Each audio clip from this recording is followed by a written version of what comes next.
Hello and welcome to this brief training video for our safety color code system. I'm Tom, your guide through this course. Let's get started. Our objective for today is to explain the various colored safety indicators that you will see around the workshop as you navigate your workspace.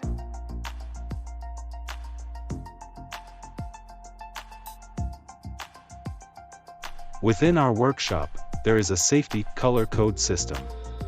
These color codes are used to alert you to danger or hazards, help you locate certain objects, make the shop a pleasant place to work, promote cleanliness and order, and help you to react quickly to emergencies. Red is used to identify areas or items of danger or emergency, such as safety switches and fire equipment. Orange means warning. Orange is used to designate hazards such as edges and openings. Orange is also used as background for electrical switches, levers, and controls. Yellow, like the amber traffic light, means caution.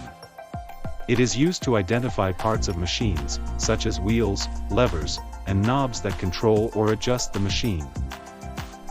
Yellow and black stripes are used in combination to mark stairs, protruding objects, and other stationary hazards. Safety green is a special shade of green and indicates the presence of safety equipment, safety areas, first aid, and medical practice. For your safety, know where to find them.